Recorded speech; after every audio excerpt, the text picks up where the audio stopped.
se é uma coisa que você desenvolve, porque eu imagino que muita gente que esteja assistindo a gente, às vezes pensa, eu não consigo convencer ninguém, eu não tenho essa capacidade, mas de fato existem técnicas e você vai mostrar pra gente aqui ao longo do programa alguns discursos e também lendo algumas coisas que você já publicou no seu site, eu vi que entre as habilidades que o mercado de trabalho vai pedir para o profissional do futuro, tá a boa comunicação e negociação. Então, é também uma ferramenta para você se colocar no mercado de trabalho. Né? Com certeza. Durante muito tempo, a boa comunicação ela foi tida como o mercado chama de soft skill. Uma habilidade que é desejável, mas ela é soft. Depois ela passa a ser uma hard skill. Eu diria que ela é essential skill. Se a gente fosse fazer esse trocadilho. A ONU e o Fórum Econômico Mundial lançaram um relatório em 2020 dizendo que é uma das competências do profissional do futuro. Mas mais do que o profissional do futuro, se a gente para pensar que desde o século V a.C., né, um bom líder, mais do que ser um bom líder, ele tinha que ser um bom orador. O professor citou Aristóteles, que foi inclusive mentor de Alexandre o Grande.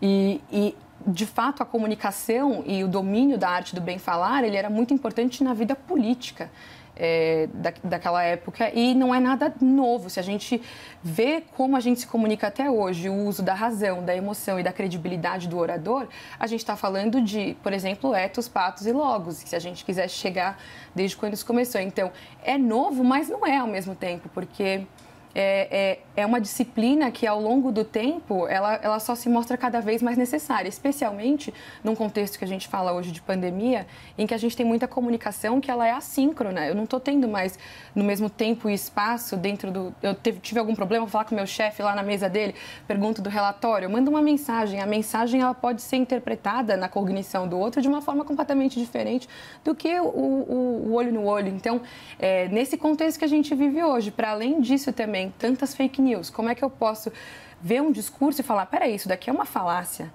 isso daqui é um falso dilema, por que ele está falando ou isso ou aquilo? Tem um espectro de possibilidades. Por que esse político está me intimidando? Por que a minha mãe está me seduzindo? Por que meu chefe me provoca ou me seduz? Porque se a gente para pensar, tirando as pessoas que estudam teoria da comunicação, jornalistas, publicitários, a gente se comunica, mas a gente não se debruça a pensar sobre como eu falo com os outros, como os outros falam comigo. E a gente muitas vezes só reproduz as dinâmicas que a gente conhece. Então a gente cresce num lar, sei lá, com uma mãe passivo-agressiva e um pai que intimida, e você de repente se pega sendo uma pessoa que só sabe intimidar os outros e sendo super passivo-agressivo com os outros. Ou um primeiro chefe que fazia isso com você de alguma forma falou, bom, isso daqui é ser um líder, e você começa a reproduzir isso. E aí depois, enfim, na terapia, no autoconhecimento, no decorrer da sua vida, você fala, nossa, eu não parei para pensar que eu poderia ter dito isso de outra forma. E eu não parei para fazer o que a gente chama, né, do craft, eu não parei para escrever, eu não parei para pensar em como eu ia dizer. Então, se a gente consegue entender essa técnica, eu consigo ter uma entrega melhor. E aí, nessa entrega, eu consigo influenciar. E a responsabilidade vem muito também do seu enunciador, de quem está fazendo essa oração.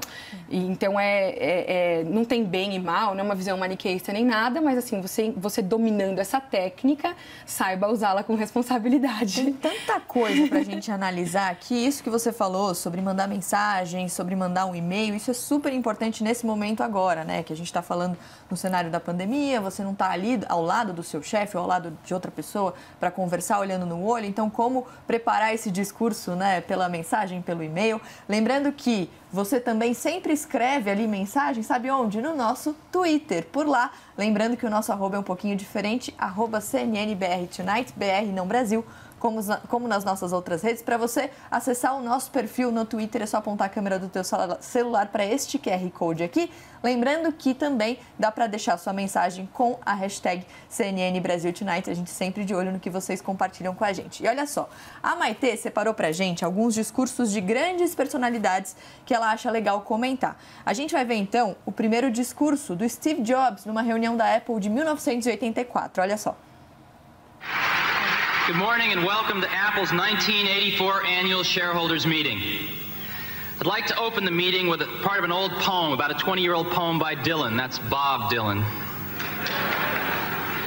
Come writers and critics who prophesize with your pens, and keep your eyes wide, the chance won't come again. And don't speak too soon, for the wheel's still in spin, and there's no telling who that it's naming.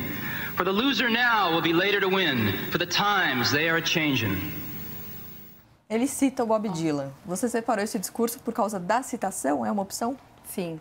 Existem 6 formas, se eu quiser capturar a atenção da minha audiência, de começar um discurso, um post nas redes sociais, um programa de TV, que pode ser uma citação. Então, ali no caso, ele cita o Bob Dylan, porque todo mundo sabe que o slogan da Apple é o Think Different, é o pense diferente. Bob Dylan, um ícone de contracultura.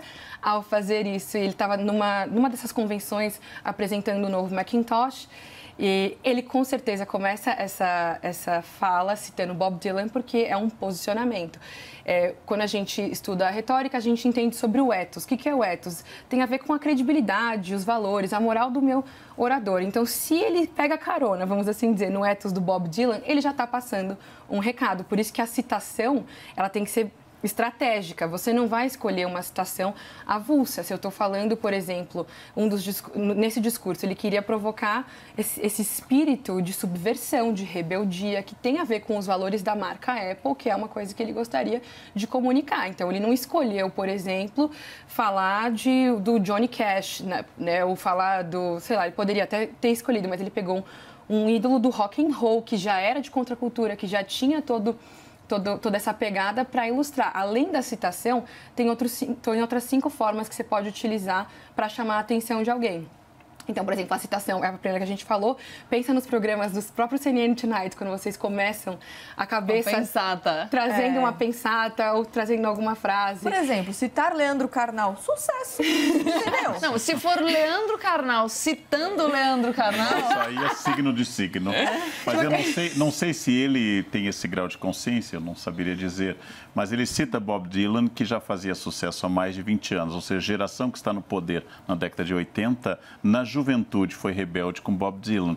Mas agora Bob Dylan está mais domesticado, já é agora prêmio Nobel. Então, nós temos diante de nós um uso de um rebelde domesticado, com autoridade e na forma poética, rimando, passa uma mensagem que é mais fácil de fixar. Se tudo isso foi consciente, ele é o capeta, né? Esse homem é o capeta. Olha, vindo de quem veio, eu não desconfiaria. Muitas vezes